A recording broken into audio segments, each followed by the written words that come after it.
আসসালামু আলাইকুম গাইস, সবাইকে কনিচিওয়া। আজকে আমার স্কুলে কি হলো, আমি কি খেলাম বাসায় যাওয়ার পর, এবং আমার বন্ধু আমাকে কেন কি উপহার দিল। তো গাইস এতো যেতে হচ্ছে আমার আজকের এই ব্লগে। তো গাইস এখন হচ্ছে আমাদের স্কুলে কম্পিউটার ক্লাস হচ্ছে, তো আপনাদেরকে আমাদের এই কম্পিউটার ক্লাসটা দেখানোর চেষ্টা করছি গাইস। তো গাইস আপনাদের মধ্যে কার কার আমাদের এই ক্লাসতে ভালো লাগলো তারা এখনই কমেন্ট করেন।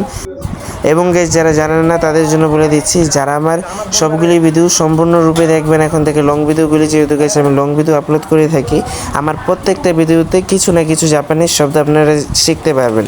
এবং গাইস আমি শুরুতে বলেছিলাম কনিচিওয়া, তো গাইস আসসালামু আলাইকুম কনিচিওয়া। কনিচিওয়া হচ্ছে গাইস আমার ইন্ট্রো হিসাবে আমি বলি। তো গাইস কনিচিওয়া অর্থ হচ্ছে গাইস হ্যালো, যেটাকে জাপানিজ ভাষায় হ্যালো বলে। তো গাইস এটা হচ্ছে আমার ইন্ট্রো, আমি এটাকে আর কি ব্যবহার করি। এবং গাইস আমার আপনাদের কাছে একটি প্রশ্ন, যে স্ক্রিনে আপনারা যেই গেমটি আমাদের কম্পিউটারে খেলতে দেখতে পাচ্ছেন সেই গেমটির নাম কি, সেটা আপনাদের গাইস কমেন্ট করতে হবে। তো গাইস কমেন্টেই দেখা যাবে যে কে কে পারে কে কে পারেন না। এবং গাইস আজকে আমাদের স্কুল থেকে আইডি কার্ড দেওয়া হয়েছিল, তো এতে আপনাদেরকে দেখালাম গাইস ভোকেশনাল আইডি কার্ড এটা। এবং গাইস আমার বন্ধু আজকে আমাকে আমার জন্মদিন উপলক্ষে আমাকে উপহার দিয়েছিল, আমার বন্ধু ইয়াসিন। তো সে জ্বরের কারণে গাইস 2 দিন আসতে পারেনি, তো তার হচ্ছে আমার জন্মদিন এমনিতে গাইস 7ই আগস্ট। ওকে গাইস 7ই আগস্ট হচ্ছে গাইস আমার জন্মদিন।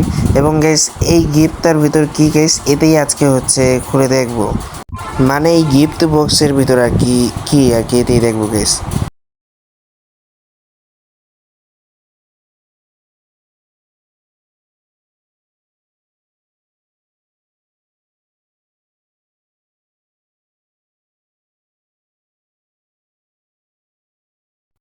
এবং গ্যাস এটা খুলে আমি দেখতে পেলাম যে 2টি কফি মগ ছিল এটার ভিতর। তো গ্যাস এই দুইটা মানে এই উপহারটা গ্যাস আমার কাছে খুবই ভালো লেগেছিল, আমার বন্ধু এই উপহারটা। তো গ্যাস 2টি কফি মগ, আর এগুলি গ্যাস আমার কাছে ডিজাইন তো খুবই ভালো লেগেছিল গ্যাস।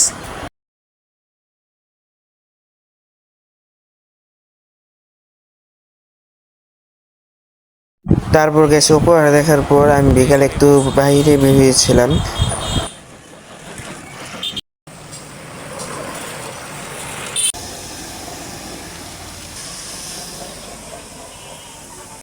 এবং গ্যাস কলাকে জাপানিজ ভাষায় বলা হয় বানানা। ওকে গ্যাস, তো গ্যাস উচ্চারণ তো দিয়ে দিচ্ছি। তো ইংরেজিতে যেমন গ্যাস বানানা, মানে তেমনই গ্যাস জাপানিজও বানানা। তো গ্যাস জাপানিজ শিখতে গেলে গ্যাস অনেকটাই সহজ, তো এটা হবে গ্যাস বানানা। এবং গ্যাস গুগনি মাকাকে জাপানিজ ভাষায় গুগনি মাকেই বলা হয় গ্যাস। এবং গ্যাস আপনাদের মতে কোনটা বেশি শরীরের জন্য ভালো, মানে পুষ্টিকর খাবার?